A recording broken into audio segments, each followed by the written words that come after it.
सतविद्या यथार्थ शक्ति की जय। संपूर्ण पुण्य आत्माओं को प्रणाम, जागरूक लोगों को नमस्कार। यथार्थ अंतर्वाणी सद्मार्ग दर्शन में आत्मिक स्वागत है। ठहरिए, आप इस वीडियो पर पहुंचे हैं तो बहुत ही सौभाग्यशाली हैं, क्योंकि प्रकृति ने आपको वह अनोखा ज्ञान प्रदान कर रहा है जिसके बारे में आप सोचे नहीं हैं और कभी जाने नहीं हैं। आप इस वीडियो के माध्यम से इतने अद्भुत और दिव्य ज्ञान प्राप्त करने वाले हैं जिसके बारे में वेद पुराण धर्म ग्रंथ शास्त्र लोकोक्तियाँ कहानियाँ एवं आम जन जिसके प्रपंच जाल मिथ्या झूठ में फंसे हुए हैं। तो वास्तविक प्राकृतिक चिर प्रचलित आदिवासी आदिम प्राकृतिक सिद्धि साधना के लिए YouTube पर आप जाकर वीडियो देख सकते हैं एवं अद्भुत ज्ञान जिसके बारे में कहीं पर उल्लेख नहीं है, जिसके बारे में किसी को कोई मालूम नहीं है जानकारी, और वह वास्तविक अलिखित ज्ञान प्राप्ति के लिए आप इस वीडियो पर बने रह सकते हैं। वरना दुनिया बहुत बड़ा है, भटकिए भागिए सर पटकिए, पागलों की तरह तोतों की तरह रटिए और सर पटकिए। तो चलिए, जो लोग वास्तविक और यथार्थ ज्ञान जानना चाहते हैं वीडियो पर बने रहना। अद्भुत अद्भुत अनोखा अनोखा एवं अद्वितीय शक्तियों के बारे में आज जिक्र होने वाला है। आज का विषय है दिव्य दृष्टि। इससे पहले मैंने दिव्य शक्ति के बारे में वीडियो डाला था। दिव्य शक्ति का वीडियो अवश्य देखिए, उसके बाद ही आप इसमें समझिए। यहाँ पर ठग नारायण कथा और सत्य नारायण कथा, यानी जो वास्तविक कथाएं हैं और जो काल्पनिक कथा है उसको जानना सबसे बड़ा महत्वपूर्ण है। तो हम पहले चलते हैं। दिव्य का अर्थ हम जैसे कि जानते हैं अलौकिक, बिल्कुल गलत है। जो लोक में ही नहीं है वह कैसे दिव्य शक्ति होगा? जब इस लोक में नहीं है उसके बारे में आप जान ही कैसे सकते हैं? तो ऐसे से बहुत सारे स्वर्गीय स्वर्ग में से मिलने वाला या स्वर्ग में रहने वाला ऐसे हमको बताया है। चमत्कारिक शक्ति, बिल्कुल दिव्य शक्ति चमत्कारिक नहीं होता है। चमत्कार तो बहुत छोटा है दिव्य शक्ति को। उसी प्रकार से देवी देवताओं से मिलने वाले शक्ति को हमको दिव्य शक्ति बताया है। उसी प्रकार से अलौकिक एक प्रकाश जिसका कोई तुलना नहीं है, ऐसे प्रकाश को दिव्य शक्ति या दिव्य के बारे में बताया है। बिल्कुल गलत है। मगर आप मान ले अलौकिक प्रकाश बोल रहा है तो अलौकिक प्रकाश नहीं है, अलौकिक अंधेरा है, तो अब आप उसको दिव्य नहीं मान सकते या दिव्य शक्ति। उसी प्रकार से आत्मा को दिव्य शक्ति माना है, परमात्मा को दिव्य शक्ति माना गया है, असाधारण प्रतिभा या क्षमता को दिव्य शक्ति माना गया है, अद्भुत को दिव्य शक्ति माना गया है। देखो कितना कपोल गपोड़ कल्पना है। इतने कल्पनाओं को आप कैसे समझ पाओगे? अनोखा एवं सर्वोच्च शक्ति को दिव्य माना है, परम शक्ति को दिव्य शक्ति माना है, अतुलनीय शक्ति को दिव्य शक्ति माना है, प्रकृति को माना है। ठीक है, प्रकृति एक शब्द इन गोपड़ों ने सही बोला है, प्रकृति दिव्य शक्ति है। उसी प्रकार से परा प्रकृति को दिव्य शक्ति माना है। उसी प्रकार से संचालक, नियामक, पोषण करने वाला, पालन करने वाला, नष्ट करने वाला, मतलब तीन देव ब्रह्मा विष्णु महेश और तीन देवियों को दिव्य शक्ति माना गया है। इसी प्रकार से अच्छा शक्ति को हम आपको बताया गया है दिव्य शक्ति है। उसी प्रकार से आपको प्रज्वल और प्रबल ऊर्जा को दिव्य शक्ति बताया गया है। उसी प्रकार से सब कुछ जान लेने वाले को दिव्य शक्ति बताया गया है। उसी प्रकार से चेतना को दिव्य या दिव्य शक्ति बोला है। तो यह भी सत्य है, केवल गोपड़ों ने चेतना को दिव्य शक्ति बोला है, यह परम सत्य है। इसमें किसी भी प्रकार से मैं नहीं बोल रहा। सर्वोच्च चेतना को भी दिव्य शक्ति बताया गया है। इसी प्रकार से बहुत सारे शाश्वत शक्ति को दिव्य शक्ति बताया गया है, जिसके बारे में मैं दिव्य शक्ति वाला वीडियो डाला हूं। और वास्तविक दिव्य शक्ति क्या है उसको जानना है तो जाकर देख लीजिए, पछताना ना पड़े कि इससे पहले हमको किसी ने नहीं बताया है। उसी प्रकार से आज का विषय है दिव्य दृष्टि। तो दिव्य दृष्टि को बहुत सारे नामों से जाना जाता है। दिव्य दृष्टि को हम योग दृष्टि बोलते हैं, ईश्वरीय दृष्टि बोलते हैं, दिव्य दर्शन दृष्टि बोलते हैं, आंतरिक दृष्टि भी बोलते हैं। इसी प्रकार को इसको तीसरी आंख भी बोलते हैं, आज्ञा चक्र भी बोलते हैं, इसको दूरदृष्टि भी बोलते हैं, इसे वैज्ञानिक दृष्टि भी बोलते हैं, इसे विवेक दृष्टि भी बोलते हैं और इसे ज्ञान दृष्टि भी बोलते हैं। इसी प्रकार से दिव्य दृष्टि को प्रमुख रूप से अंतर्दृष्टि के नाम से ज़्यादा बोला जाता है। अब दिव्य दृष्टि के बारे में मैं पहले ठग नारायण कहानियों को बताता हूँ, उसके बाद मैं वास्तविक सत्य शक्ति के बारे में बताऊंगा। दिव्य दृष्टि के बारे में महत्वपूर्ण यह जानकारी वह आध्यात्मिक दृष्टि है। दिव्य दृष्टि आध्यात्मिक दृष्टि है और दिव्य दृष्टि आध्यात्मिक दृष्टि द्वारा प्राप्त होने वाला ऐसी शक्ति है जो समय, स्थान एवं घटनाओं से परे होता है या समय, स्थान, घटनाओं से परे चीजों को देखा जा सकता है। ऐसे दृष्टि को हम दिव्य दृष्टि कहते हैं। दिव्य दृष्टि के बारे में ऐसी अवधारणा है हिंदू धर्म में, और आप जानते हैं समय, स्थान, यहाँ तक कि घटनाओं के आसपास इसके लिए बहुत सारे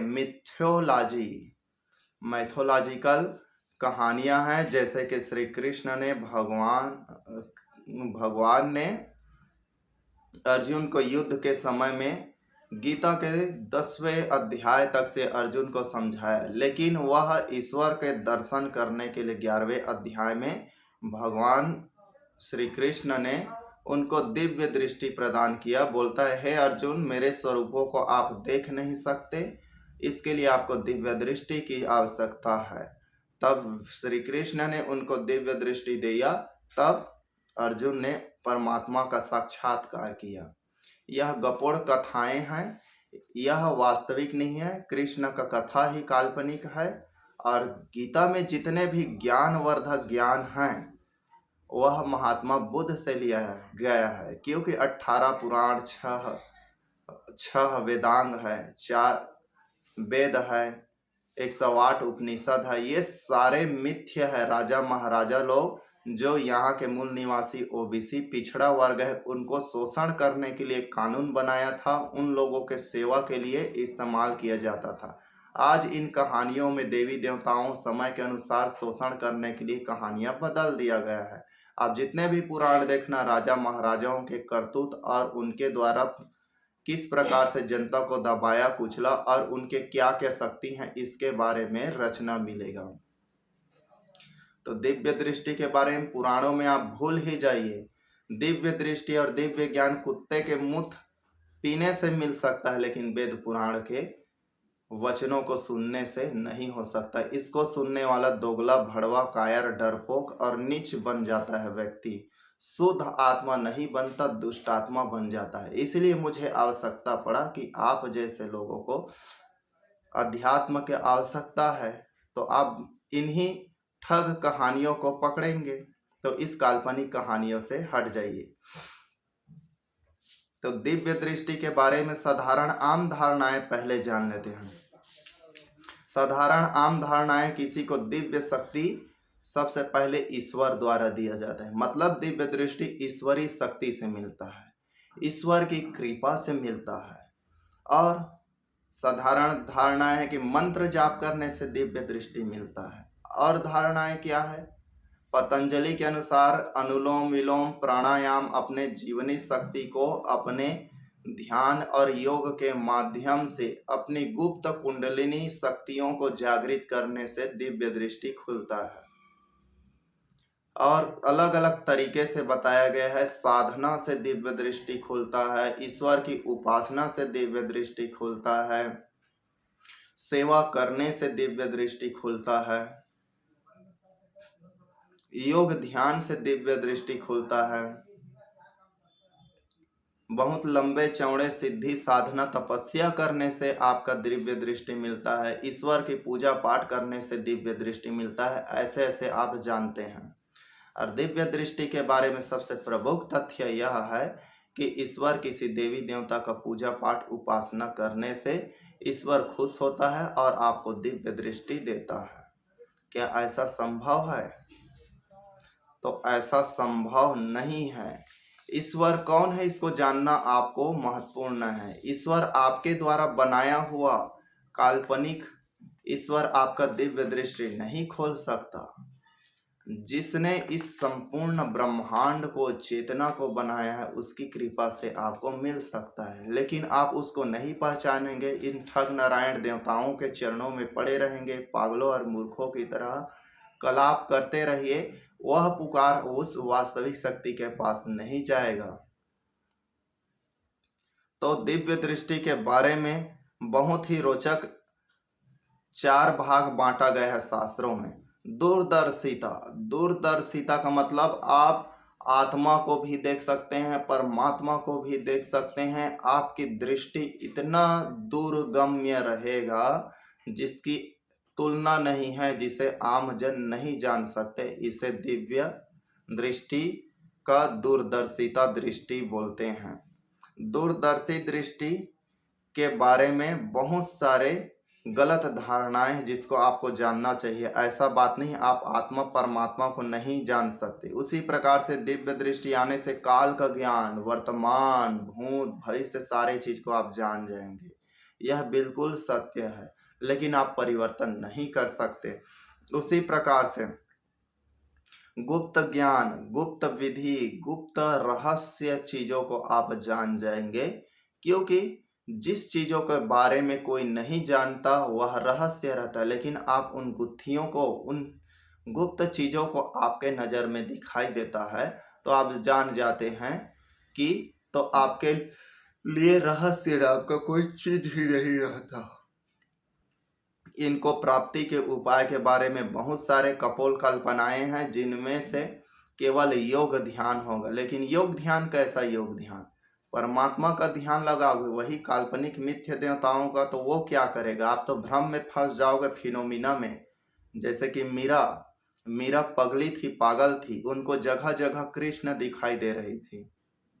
ये कुर्सी है तो कुर्सी दिखाई देना चाहिए, दीवाल है पीछे में दीवाल, मैं इंसान हूं तो इंसान। उनके मस्तिष्क में पूरा रील छप गया था, हर जगह कृष्ण, हर जगह कृष्ण। तो पागल हो जाना, इसी प्रकार से धर्म आपको पागल बना देगा और आप हर जगह बोलोगे। एक घटिया नंद है जिसको आप प्रेमानंद बोलते हैं, घृणानंद समझिए। भोले भाले लोगों को इतना भड़का रहा है, ये मूर्ख ये भी नहीं जानता कि राधा और कृष्ण योग ज्ञान का बात है। आपकी कुंडलिनी की धारा से राधा अनुवाद कर दिया है, जस्ट विलोम राधा धारा, और वह कृष्ण से मिलन करते हुए मूलाधार से यहाँ कृष्ण हमारे घोर मस्तिष्क के अंधकार से मिलता है तो प्रकाश की बत्ती जल जाता है और अंधेरा नष्ट हो जाता है। इसी धारा और कृष्ण के मिलन को काल्पनिक करके आपको राधा कृष्ण बताया है ताकि आप राधे राधे। जैसे कि अभी वृंदावन में 60-65 लोग मुसीबत आए तो वो लोग राधे राधे नाम जपो सारे संकट टल जाएंगे बोले, तो प्रेमानंद का वीडियो देखे और सब लोग राधे राधे बोले और पानी में आधे आधे होकर बह गए, सब के सब मर गए। तो ऐसे काल्पनिक पाखंडियों को, जिनको खुद मालूम नहीं है राधा कृष्ण किसको बोलते हैं, आप ऐसे धूर्त लोगों के पास जाकर आप क्या ज्ञान सीखने वाले हैं? वो लोग ब्राह्मणों के हित के लिए प्रेमानंद कार्य कर रहा है। जो भोले भाले है, इधर आ बच्चा हम बताएंगे तेरे को, बेचारे को बहला, उससे थोड़ा पढ़े लिखे हैं, उसको प्रशांत शर्मा, जो अशांत शर्मा ऐसा एकदम बौखलाता रहता है, उनके शरीर में खून उबलता रहता, क्योंकि अध्यात्म के बारे में वह बेवकूफ कुछ नहीं जानता। जबरदस्ती जाति ब्राह्मण है, शर्मा है, इसके आधार पर तो IAS IPS बन ही जाता है, खास करके मोदी के काल में। अब ऐसे आदमी देखो भाई, वास्तविक ज्ञान को मत जाने, हमारे वेद पुराण को छोड़ेंगे तो शर्मा लोग भूख मर जाएंगे। तो चलो भाई, हम लोग आप लोगों को बताते हैं गीता, इधर आओ हम लाते हैं। देखो ये गीता है, ये मूर्ख को ये मालूम नहीं कि गीता कौन है, अष्टावक्र गीता क्या है, चरवाक क्या है, चरवाक बुद्ध से पहले लिखा है बोलता है, मूर्ख धूर्त। और इनके शरीर में इतना क्रोध ऐसे ऐसे ऐसे ऐसे उबलता रहता है शरीर, यानी इतना डिप्रेशन रहता है। यूट्यूब देखता है, मोबाइल देखता है, सारे चीज पढ़ लिख लेता है, उसके बाद में 2 4 20 लोगों को बैठा कर बोलता है, और वो भी इतना घटिया स्पीच देता है कि कुत्ता का भी कान खराब हो जाए। और इन लोगों के ज्ञान की बात को सुनना तो दूर की बात, कुत्ते का मूत्र भी पी लोगे तो उसमें अध्यात्म का कुछ आपको अंश मिल सके। लेकिन ऐसे अशांत शर्मा, घृणानंद माने प्रेमानंद, ऐसे मूर्ख धूर्तों का आप ज्ञान सुनते हैं, बड़ा आश्चर्य का बात है। इसी प्रकार शास्त्रों या फिर अध्यात्म में हिंदू धर्म में 4 प्रकार के दिव्य दृष्टि का उल्लेख किया गया है। अंतः दृष्टि, इस दृष्टि को प्राप्ति करने के बाद अपने आप को, आत्मा को, परमात्मा को जान जाएंगे, और अपने आप परमात्मा को जान गए तो सब कुछ जान गए, ऐसा लिखा है, मैं नहीं बोल रहा हूँ। अंतः दृष्टि, जबकि अंतः दृष्टि के बारे में न तो आत्मा के बारे में जानना है, न तो परमात्मा के बारे में जानना है। मासूम मित्रों, अंतः दृष्टि मायने अपने स्वयं के अस्तित्व और प्रकृति के अस्तित्व को जानना है। आप ये मान लेंगे कि आत्मा है, परमात्मा है, आप पहले से मान लिए, और ऐसे काल्पनिक, जैसे आपको बताया हूँ, राधा की तरह पगली, हर जगह दिमाग में राधा कृष्ण छाप दो, हर जगह कृष्ण दिखाई देगा। जैसे कि एक चोर को चोर चोर बोलता रहता है, उनको हर जगह चोर दिखाई देता है, दिमाग में उसका पूरा चोर ही छपा है। तो आप न तो आत्मा के बारे में ध्यान लगाएं, न परमात्मा, अस्तित्व को अपने आप को समर्पित कर देना है, और उस बोध को जान जाएंगे। तो आपको गलत बताया, अंतः दृष्टि होता है, लेकिन आपको गलत तरीके। उसी प्रकार से आपको सूक्ष्म दृष्टि के बारे में बताए। सूक्ष्म दृष्टि के बारे में क्या है, ये लोग बताए कि आम जन जो चीज दिखाई देख नहीं सकते उसे आप देख सकते हैं, जैसे भूत प्रेत, देवी देवताओं, अन्य चीजों से बात वार्तालाप संदर्भ कर सकते हैं। बिल्कुल गलत।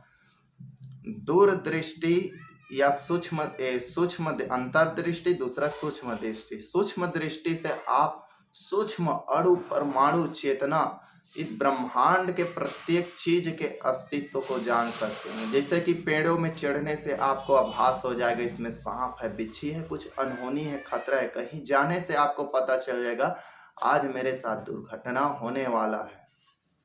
इस प्रकार से बोध होना है। अब मान लेंगे कि भूत है, प्रेत है, देवी को दर्शन होगा, ऐसे वैसे।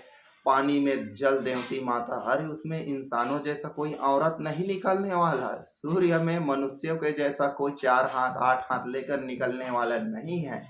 सूक्ष्म दृष्टि वह है जो विशुद्ध ज्ञान, विज्ञान, विवेक ज्ञान या वैज्ञानिक ज्ञान है। पहले के ऋषि मुनि, ये काल्पनिक ब्राह्मण, विश्वामित्र जैसे चोर, गौतम जैसे अपने बहन का रेप करने वाले, गौतम, भारद्वाज, अत्रि, कश्यप, इनके जैसे रेपिस्ट ऋषियों के बारे में बात नहीं है।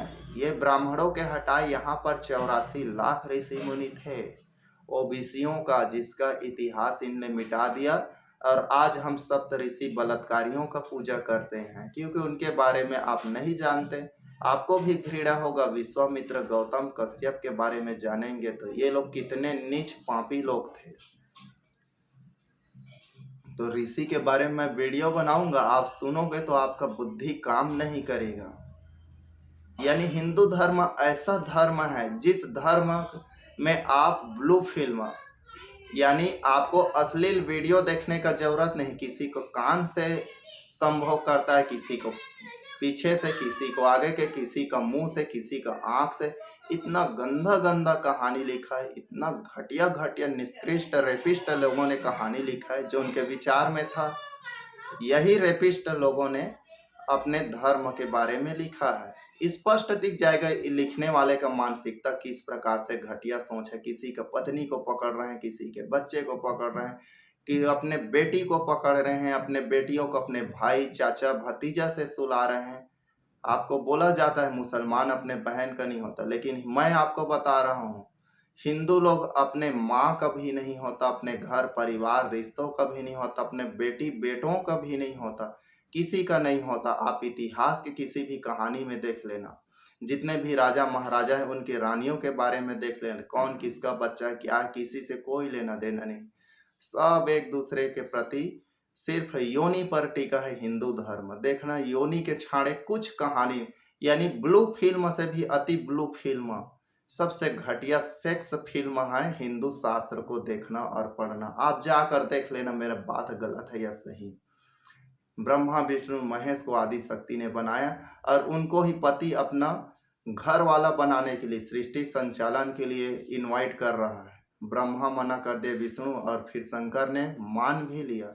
अरे ब्रह्मा विष्णु जैसे अद्भुत देवता बना लिए, तो आपको इंसानों जैसा कीड़ा बनाने के लिए अपने बेटों से शादी करना पड़ेगा क्या? तो ऐसे बलात्कारियों का कहानी में कोई अध्यात्म नहीं है। दोगलापन अवश्य बन सके, जैसे भारत दोगला और भड़ुओं का देश बन गया है, भ्रष्टाचार है इनके मस्तिष्क में। क्योंकि ऐसे कहानी सुनोगे, यही अध्यात्म होता है क्या? तो आपको अंतर्दृष्टि के बारे में गलत बताया, सूक्ष्म दृष्टि के बारे में गलत बताया। सूक्ष्म दृष्टि जैसे जल में आप जल माता को देखेंगे, ऐसा है वैसा है। और जल माता के बारे में भी पितामह भीष्म, यानी एक इंसान उसको शादी करता है, उनके पत्नी बनाते हैं, उनका बच्चा हुआता है, वाह रे पापी नीच। हमेशा से प्रकृति में जीवन देने वाली माँ के रूप में आदिवासियों ने सबसे पहले पूजा करने वाले माता को आपने अपने स्त्री, अपने काम वासना का हिस्सा बना लिए। अरे छित हो है तेरे ऊपर लिखने वाले कहानी। पितामह भीष्म को गंगा पुत्र बोल सकते हैं। गंगा पुत्र तो पूरा संसार का जीव है, जल बिना जीवन नहीं है। अब उनको एक नारी बना दिया, उनके साथ रेप होता है, बच्चा होता है, शादी करता है, ये कैसा कहानी है? तो जैसे आपको मैं बता रहा हूँ सूक्ष्म दृष्टि, तो सूक्ष्म दृष्टि में जल में विद्युत है, और उस विद्युत करंट को कोई वैज्ञानिक जान गया। उस करंट को वैज्ञानिक क्या किए, जान लेने के वजह से उस सूक्ष्म ज्ञान को आज हमारे तक, यह लाइट जल रहा है उधर, यह हमारे बीच में प्रकाश के रूप में कारखाने चल रहा है, उस दिव्य दृष्टि का ही नॉलेज है। दिव्य दृष्टि के माध्यम से पहले लोग जान गए कि सूर्य के चारों ओर, सूर्य पृथ्वी के चारों ओर नहीं घूमा था। इसके बारे में बहुत सारे लोगों का प्रमाण था, लेकिन गैलीलियो बाबा ने इसको और प्रमाणित कर दिया। हम लोग जान जाते हैं, जैसे कि गुरुत्वाकर्षण को वैज्ञानिक ने जान गया कि इस पृथ्वी पर कोई तो चुंबक शक्ति है। उसी प्रकार के आइंस्टीन का समय का थ्योरी है, उसको भी जान गया। इसी प्रकार से इलेक्ट्रॉन प्रोटॉन का मैक्सवेल ने जान गया कि इस प्रकार से गति करता है। इसी प्रकार से सूक्ष्म दृष्टि के अंतर्गत आंशिक ज्ञान यह भी आता है, जैसे कि आपके मानसिक यानी मनोरोग या मनोवैज्ञानिक आपके अंतः स्थिति को जान जाता है। यह सूक्ष्म दृष्टि का ही रूप है। आपको पता चल जाता है मौसम के पूर्वानुमान के बारे में, वर्षा होने वाला है। आपको पता चल जाता है विशेष घटनाओं के बारे में, विशेष जानकारियों के बारे में। जैसे कि मैं पेड़ पौधे के कुछ दवाइयों के बारे में नहीं जानता, लेकिन पेड़ पौधों को देखने से मैं उसके गुणधर्म, उनके रहस्यों, उनके फल फूल पत्तियों को देखकर मुझे आभास हो जाता है कि यह इस चीज में दवाई का काम आएगा। तो मैं दो चीजों को ध्यान देता हूँ। पहला, यह जहर तो नहीं है, तो जहर नहीं है। दूसरा, इस वनस्पति को इस बीमारी में इस प्रकार से काम आएगा। यह मेरी सूक्ष्म दृष्टि है, यह सूक्ष्म ज्ञान है, जिसके बारे में आप उल्लेख नहीं किए हैं। जैसे आप सोन पपड़ी खाते हैं, गुड़ को सुखाकर इतना सुखाते हैं कि पापड़ जैसे बन जाता है। बचपन में हम लोग बहुत खाए हैं, अब बहुत ही फेवरेट और अच्छा खाई है। सूखा रहता है, कभी कभी जला जला भी मिलता है। अब मैंने उसमें सौंठ, पीपर, अजवाइन, काली मिर्च, धनिया, जीरा को डाल दिया। अब वह इतना बना कि फेफड़े का कफ अब सारे को झाड़ दिए। अब कोई भी चीज़ों पर उसका उल्लेख नहीं है। निमोनिया में भी वह राहत मिल गया। बस इतना गर्मी करता था, थोड़ा गैस बनता था, तो उसके लिए भी उपाय था सवेरे का पुदीने का पत्ती का पानी या फिर ठंडी फल। इसी प्रकार से भविष्यदर्शी दृष्टि। भविष्यदर्शी माने आप तीनों काल, भूत भविष्य वर्तमान के बारे में जान सकते हैं। अरे भविष्यदर्शी दृष्टि नहीं होता, क्योंकि भविष्य के बारे में इस ब्रह्मांड में कोई निश्चितता नहीं है। आप कुछ समय की घटनाओं को जान सकते हैं और भविष्यदर्शी हो सकता है, त्रिकालदर्शी होता है। मैं डालूंगा त्रिकालदर्शी क्या है, भविष्यदर्शी क्या है। तो आपको भविष्यदर्शी के बारे में आपको फंसाया जा रहा है, आपको असत्य ज्ञान दे रहा है कि आप ये जान वो जान जाओगे। आप घटनाओं के बारे में जान जाओगे, किस विधि से जानोगे? वही कपोल कल्पनाएं ध्यान साधना से जानोगे। जब तक आप प्रकृति में अपने अस्तित्व को विलीन नहीं करते, तब तक आपके अंदर में मैं अहंकार बना रहेगा और प्रकृति के कोई भी चीज के बारे में आप नहीं जान सकते। भविष्यवाणियां होता है, भविष्य का दर्शन होता है। आपको यह भी बताया गया है, धृतराष्ट्र को वेद व्यास ने, उनका सारथी था संजय नाम को, उनको महाभारत का युद्ध देखने का दृष्टि मिला था। तो आप कृष्ण की उपासना करेंगे, वेद व्यास जैसे काल्पनिक ठग नारायण कथा का अध्ययन करेंगे, तो आपको कहाँ भविष्यदर्शी मिलेगा? आपको तो वर्तमान दशा के बारे में पता नहीं चलेगा। उसी प्रकार से तेजस्वी दृष्टि होता है। तेजस्वी दृष्टि में वह ज्ञान विज्ञान सारे चीज़ों को जान जाएंगे जिस ज्ञान के बारे में कोई नहीं जानता। बिल्कुल गलत, कोई तेजस्वी दृष्टि नहीं होता है। एक सामान्य दृष्टि होता है और एक आंतरिक दृष्टि होता है, जिसे हम अंतर्दृष्टि कहते हैं। तो उस अंतर्दृष्टि को जगाने की विधि और क्रिया के बारे में आपको मैं बता सकता हूँ, लेकिन वास्तविकता रूप से मैं दिव्य दृष्टि के बारे में क्या क्या अनुभव किया हूँ इन 6 दिनों में। तो इन 6 दिनों में मैं दिव्य शक्ति के बारे, दिव्य दृष्टि के बारे में महत्वपूर्ण जानकारियां, जो कॉपी पुस्तक शास्त्र में नहीं है। ध्यान से गहरा सांस लीजिए, आज्ञा चक्र को दबाइए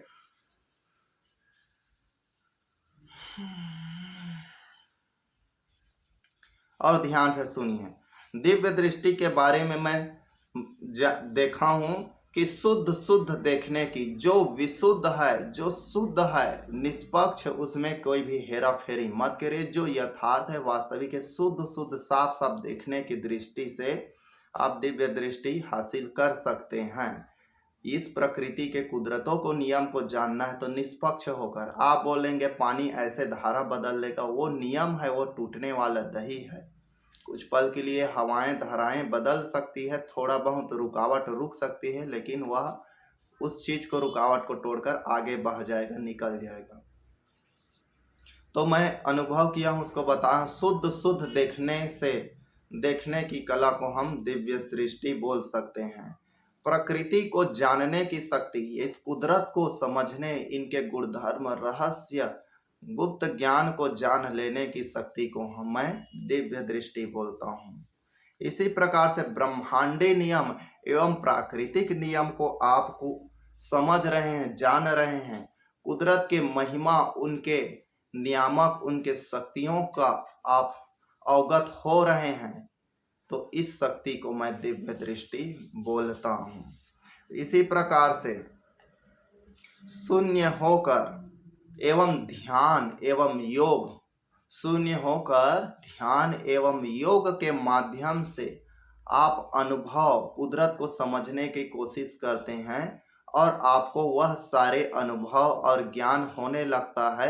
ऐसे चीज़ों को मैं दिव्य दृष्टि में मानता हूँ। दिव्य दृष्टि माने ईश्वरीय दृष्टि, और ईश्वरीय दृष्टि माने ईश्वर कुदरत होता है, उसकी दिया हुआ शक्ति या उसको जानने समझने की शक्ति को दिव्य दृष्टि मैं कहता हूँ। उसी प्रकार से माया, भ्रम, मोह, विकार, अनेक प्रकार से चिंताओं और अनेक प्रकार से कल्पनाओं से मुक्त होकर यथार्थ का दर्शन करना, यथार्थ का बोध होने की कला को मैं दिव्य दृष्टि बोलता हूँ। उसी प्रकार से ईश्वरीय, इस प्रकृति के दिव्यता, इसकी सौंदर्यता, इसकी घटनाओं, इसकी क्रियाविधि, इनके कुदरत के प्रत्येक कार्य को, रहस्यों को जानने की कला या गुप्त ज्ञान को आविष्कार नहीं बोल सकते, लेकिन आविष्कार आप खोजते हैं तो कहलाएगा। तो ऐसे ज्ञान को मैं दिव्य दृष्टि बोलता हूँ। और सबसे बड़े मैं दिव्य दृष्टि बोलता हूँ, अस्तित्व का बोध होना ही दिव्य दृष्टि या अपने आप को जानना और अस्तित्व को जानना दिव्य दृष्टि बोलता हूँ। और अपने अंदर में उपस्थित उस परम ऊर्जा, परम स्रोत, परम चेतना का दर्शन करना मैं दिव्य दृष्टि मानता हूँ। दिव्य दृष्टि कहाँ है? दिव्य माने ईश्वरीय, कुदरत, ईश्वर का दिया हुआ। और दृष्टि माने नेत्र होता है, दिखाई देना होता है। तो आप प्रकृति के रहस्यों, गुणों एवं इनके गुप्त चीजों को आप साधारण आंखों से नहीं देख सकते। उन चीजों को आत्मानुभव, ज्ञान, योग, ध्यान, तप, सिद्धि, साधना, इन सारे चीजों से आप दिव्य शक्ति प्राप्त कर सकते हैं। कल्पना में वही भ्रम आपको माया जाल में फंसा देगा और आप जैसा तर्क करोगे, प्रकृति खुद कुदरत नियम बनाया है, आप उसमें भ्रम में फंस जाओगे, उसी चीज को दिव्य शक्ति मान लेंगे। कई लोगों को स्वप्न में कुछ दिखाई देता है, उसे दिव्य दृष्टि मान लेते हैं। यह उससे भिन्न है। आपकी चेतना भविष्य के बारे में जान चुका है, आप उनके बारे में किसी को बता रहा है, वह सत्य है, मैं मान सकता हूँ, ऐसा होता है। आप जो कुछ भी देखते हैं, सुनते हैं, आपको पता चलता है, अरे ये मेरे साथ पहले से हो चुका है, इसके बारे में मैं जानता हूँ, ये चीज ऐसा होने वाला है। इस चीज को दिव्य दृष्टि, जैसे मैं रास्ते में चलता हूँ, उसके बारे में मुझे अनुभव हो जाता है कि इस रास्ते में ऐसा तालाब है, पेड़ है, ऐसे ऐसे होने वाला है, और यह मेरे साथ जीवन में दोबारा हो चुका है। यह दिव्य दृष्टि के अंतर्गत में आता है, क्योंकि आप उस प्राकृतिक ज्ञान के बारे में जान चुके हैं इसको। लेकिन स्वप्न के चीजों को मैं नहीं मानता दिव्य दृष्टि। जो आपके समक्ष है, प्रत्यक्ष है, प्रमाणित है, उन चीजों को जान लेना दिव्य दृष्टि है। अगर मैं सही हूं तो बुद्ध के बारे में मैं थोड़ा सा तर्क किया, क्या बुद्ध के पास दिव्य दृष्टि था? तो बिल्कुल था। बुद्ध ने बताया था, अगर मेरे संघ में पुरुष भिक्षु रहेंगे तो मेरा जो धर्म है वह 5000 सालों तक से यह बढ़ता रहेगा, फलता फूलता रहेगा, और इसमें महिलाओं को जगह दिया जाएगा। तो यह 5000 क्या 500 साल भी मुश्किल हो जाएगा। अब उसके बाद गौतमी उनके माता के कहने पर, आनंद के समझाने पर, बुद्ध ने तो दे दिया स्थान भिक्षुणियों को, भिक्षुओं के इस बराबरी का। लेकिन अब यहाँ प्रकृति का नियम है कि औरत के हार्मोन्स के सामने पुरुष कमजोर पड़ जाता है, आकर्षण करता है। इस ज्ञान को उस समय कोई मशीन नहीं था, और न ही औरत के शरीर में बनने वाले रसायन का कोई अध्ययन था। बुद्ध जान गया था। यह क्या है? दिव्य दृष्टि। मान्यवर कांशीराम साहब का देखना, इस देश के ब्राह्मणवाद के बारे में जो भविष्यवाणियां किया है, उसके बारे में आप जान सकते हैं कि उसका कितना दूरदृष्टि था। अंबेडकर जी के बारे में देखना। अब आप बोलेंगे इन लोगों को क्यों बोल रहे हैं? अरे यही तो असली साधु संत है, यही तो असली ऋषि मुनि है, जिन लोगों का भविष्यवाणियां कभी खाली नहीं जाता। यही लोग तो असली समाज सुधारक भगवान हैं, जिनके बताए और विचार कभी झूठ नहीं निकलता। आप ओशो रजनीश के बारे में देखना। भारत के बारे में एक महत्वपूर्ण जानकारियां दिया था। उस जानकारी के बारे में आप सोचेंगे तो दंग रह जाएंगे। और वह जानकारी दिया था धर्म शास्त्रों के विरुद्ध जो पाखंड ज्ञान था। ऐसे ऋषि मुनियों जैसे रामानंद, योगानंद, विवेकानंद के बारे में पूरा देश के लोग उसको नफरत करने लगे। ये लोग चाटुकार के विदेशों में गए, देखो भाई आपका भी धर्म सही, हमारा भी धर्म सही, और हम सब लोग मित्र हैं। और उसका सजा उनको महंगा पड़ा। तो एक दिव्य दृष्टि साधना का मंत्र है, मेरे पास है वह साधना। लेकिन उस मंत्र को साधना करते समय आप किसी भी प्रकार से विचार करते हैं। अब मंत्रों से दिव्य दृष्टि होगा, आप तो पाखंड फैला रहे हैं, तो बिल्कुल नहीं मासूम मित्रों। आदिवासियों का प्राचीन एक दिव्य दृष्टि जागृत करने का मंत्र है, जिस मंत्र को आप पढ़ते साथ ही आपके सिर में झंझनाहट चालू हो जाता है। अति चिर प्रचलित मंत्र है। अब तो आप क्यों नहीं कर लेते? तो मैं उनका अभी लायक नहीं हूँ। मेरे अंदर में सारे इच्छाएं अभी भी पनप रहा है।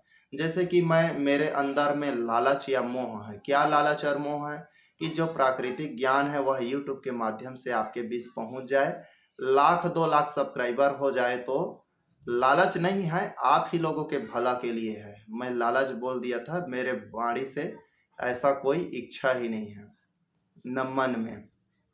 तो 1,00,000 2,00,000 लोगों का भ्रम मुक्त हो जाए, उसके बाद फिर मैं दिव्य दृष्टि के बारे में आराम से कर सकता हूँ। क्योंकि बहुत ही दुख और पीड़ा देता है इस ठग नारायण कथा कहानी। जगह जगह में पाखंड, 3 साल 5 साल के बच्चियों को बामहन रेप कर रहा है, मंदिरों में चढ़ाई और बलि, जितने भी सरकार है वह बलात्कारियों के हाथों में है। हम लोगों का जीवन कष्टपूर्ण है। ये सारे चीज हम लोगों को बाधा कर रहा है, इसलिए मैं नहीं कर पा रहा हूँ। तो वह दुर्गा मंत्र प्राकृतिक आदिवासियों का मंत्र है, उसमें प्राकृतिक ऊर्जा है। उस मंत्र को जाप करने से आपको भूत भय से वर्तमान पता चल जाता है। दिव्य दृष्टि का एक और है। दिव्य दृष्टि के बारे में, जैसे कि आप यहाँ से बात कर रहे हैं, किसी के बारे में देख रहे हैं, ध्यान कर रहे हैं, आप उसके बारे में आपको सब कुछ जानकारी हो जाएगा, जिसको टेलीपैथी भी बोल सकते हैं। आपको वह अद्भुत ज्ञान जानकारी महसूस हो जाएगा जिनके बारे में कोई उसको बताया ही नहीं है, किसी के बारे में जानता नहीं है। मैं यहाँ पर अपने घर में उसी ध्यान का प्रयोग करता हूँ कुछ क्षण के लिए, और मैं स्वयं ध्यान नहीं लगा सकता तो वन देवी को अपने शरीर में, अपने आत्मा में वाहन करता हूँ। कुछ क्षण में उनके बारे में महसूस हो जाता है। विज्ञान की दृष्टि में क्या दिव्य दृष्टि है? तो विज्ञान की दृष्टि में दिव्य दृष्टि नाम का कोई चीज नहीं है।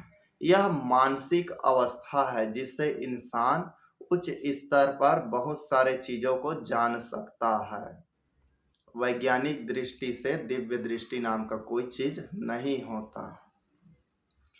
इसीलिए वैज्ञानिक नहीं मानते हैं, उसके बाद भी मैं उनको दिव्य दृष्टि मानता हूं, क्योंकि वैज्ञानिक दृष्टि शोध करने की, खोज करने की दृष्टि ही तो दिव्य दृष्टि है।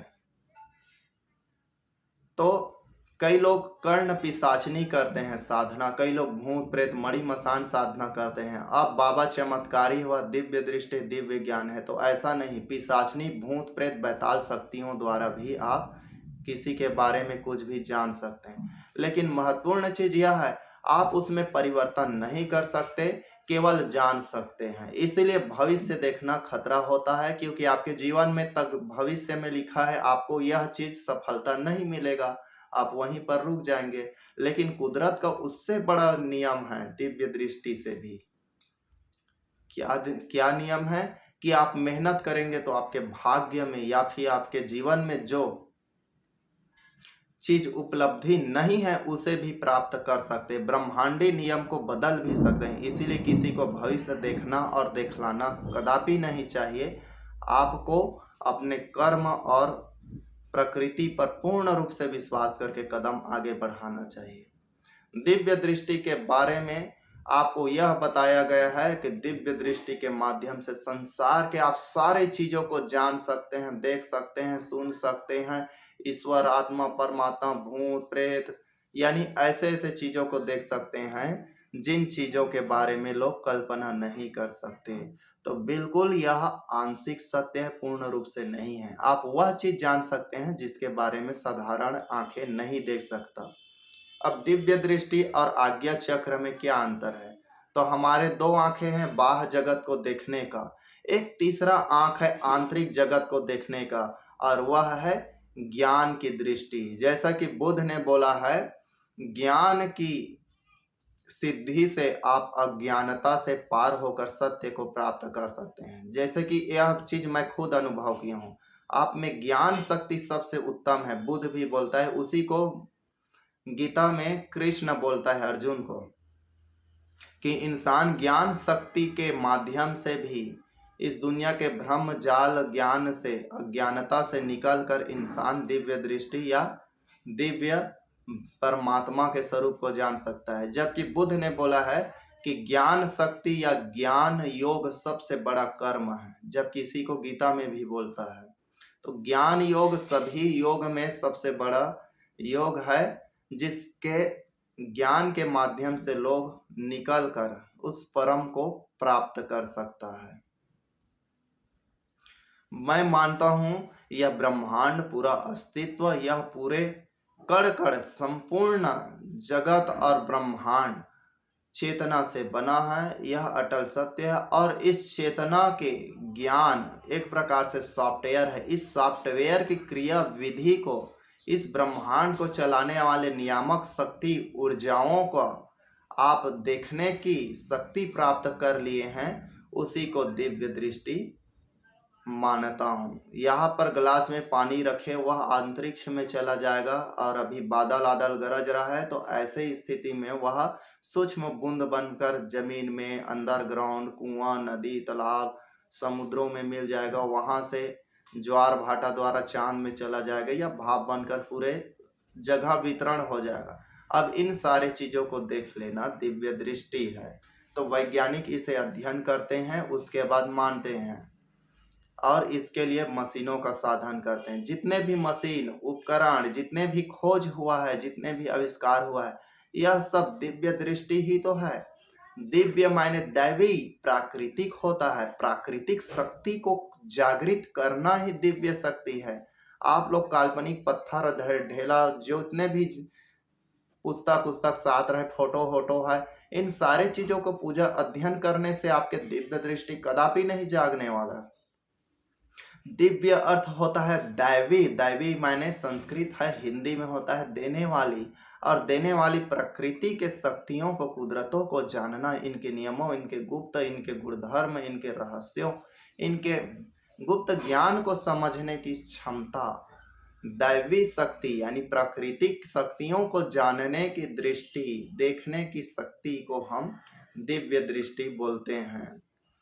तो आप बिल्कुल समझ गए होंगे दिव्य दृष्टि। अब मैं आपको एक साधना बताने जा रहा हूँ, वह है दर्पण साधना। जैसे कि मैं यहाँ पर बैठा हूँ, तो सामने दर्पण रख लीजिए, 5 से 10 मिनट तक कीजिए। 5 से 10 मिनट नहीं कर सकते तो एक बार देखिए, 2-3 मिनट फिर देखिए, 2-3 मिनट फिर देखिए, 2-3 मिनट, इस प्रकार से आप देखेंगे तो आप कुछ समय के लिए ब्लैंक हो जाएंगे। आपका ना मस्तिष्क सारे चीज कार्य कुछ देर के लिए शून्य हो जाएगा। उसके बाद आपको अभूतपूर्व घटनाएं घटने लगेगा। आप जो बोलेंगे आपके वाणी में सम्मोहन आ जाएगा, वह सारे घटनाएं घटने लगेगा। आप देखना आपके अंदर में अद्भुत शक्ति आ जाएगा। और यह शक्ति दिव्य दृष्टि, क्योंकि अपने अंदर की जो आंतरिक ऊर्जा है, आंख के माध्यम से आप उसको देखें, जिसको त्राटक बोलते हैं, उस ऊर्जा से आप अपने अंदर के रूबरू आंतरिक शक्ति को कहीं ना कहीं किसी रूप में जगा लिए हैं। तो इस प्रकार से दर्पण साधना होता है। पाखंडी लोग इसके लिए मंत्र अंत्र बनाए हैं। मंत्र मस्तिष्क को घोलने वाला जहर है। मंत्र होता है मन। मन में संकल्प कीजिए, मैं आज ही अपने आप का साक्षात्कार करने वाला हूँ, मैं अपने अस्तित्व को आज ही जानने वाला हूँ, और मैं है ही नहीं हूँ, मैं शून्य हूँ, और इस प्रकृति अस्तित्व को अपने आप को समर्पित करने जा रहा हूँ। मुझे अस्तित्व का जो कुछ है मैं उसमें विलीन हो जा रहा हूँ, और अस्तित्व ही मैं हूँ और उसका मैं स्वरूप हूँ। इस प्रकार से आप ध्यान करके देखना। मन में दोहराना मंत्र है। किसी का दिया हुआ उधार का ज्ञान कोई काम का नहीं। जैसे कि हाथी को आप चूना पत्थर खिलाओ तो उनके लिए वह भोजन नहीं है। मिट्टी खिलाओ वह भोजन नहीं है। दीमक को दो तो दीमक के लिए वह भोजन है। उसी प्रकार से आप शेर को घास फूस भाजी, साग फल फूल खिलाओ, उनके लिए वह भोजन नहीं है। तो इस प्रकार से सही नियम को जान लेना दिव्य दृष्टि की पग है या रास्ता है। मैं दिव्य दृष्टि के बारे में मंत्र किसी को नहीं दे सकता यूट्यूब के माध्यम से। और दिव्य दृष्टि साधना के बारे में एक बुजुर्ग व्यक्ति था जिसने किया था, और उसने मरने से पहले मुझे दिया है। वह वन देवी वन दुर्गा का मंत्र है। समय आने पर मैं भी कर सकता हूँ, अगर मुझे प्रकृति साथ देगा तो, और मुझे बिल्कुल ही देगा। तो इस वीडियो का अधिक लंबा हो जाना, अधिक लोग नहीं देख पाएंगे, इसी वजह से वीडियो तो मैं बहुत सारे जानकारी बता सकता हूँ, पूरा दिन बीत जाएगा दिव्य दृष्टि के बारे में। लेकिन एक वीडियो को बंद करने से पहले आपको बता रहा हूँ दिव्य दृष्टि और आज्ञा चक्र में क्या अंतर है। तो हम लोगों का दो नेत्र है, एक दो बाहरी जगत को देखने का और एक आंतरिक जगत को देखने का। तो आंतरिक जगत देखने का हमारा इच्छा शक्ति आज्ञा चक्र में होता है, इसीलिए भगवान शंकर के यहाँ पर तीसरा आंख है। तो शंकर के पास तीसरा आंख नहीं है, शंकर आप ही हैं और आपका ही खुद तीसरा आंख है। इसी तीसरी आंख को दिव्य दृष्टि बोलते हैं, तीसरा ज्ञान होता है। तो इसी ज्ञान और इसी दृष्टि से, इसके शुद्ध शुद्ध विवेचना से आपको दिव्यता प्राप्त होता है। इसीलिए दिव्य दृष्टि को आज्ञा चक्र के नाम से बोलना कोई गलत नहीं है, बिल्कुल सत्य है। तो आप समझ गए होंगे, दिव्य दृष्टि हमारे अंदर को जानने के लिए, यहाँ बीच मस्तिष्क में एक चेतना है, जिस चेतना को, जिस कुंडली में से 6 कुंडली में से एक कुंडली है आज्ञा चक्र और 7वां सहस्त्रदल कमल चक्र। तो इस आज्ञा चक्र की जागृति करना सबसे बड़ा सिद्धि और साधना है। उसके बाद सहस्त्रार्थ खुद खुल जाता है, कुछ चीज़ों को जानना जरूरी है। तो इतने वीडियो पर लंबे टाइम से बने रहने के लिए आप सबका आभार, और इस ज्ञान को आप सब प्रसारित कर सकते हैं, ऐसा मेरा आप सबसे प्रार्थना है। आप सबको वंदन, नमन, अभिनंदन।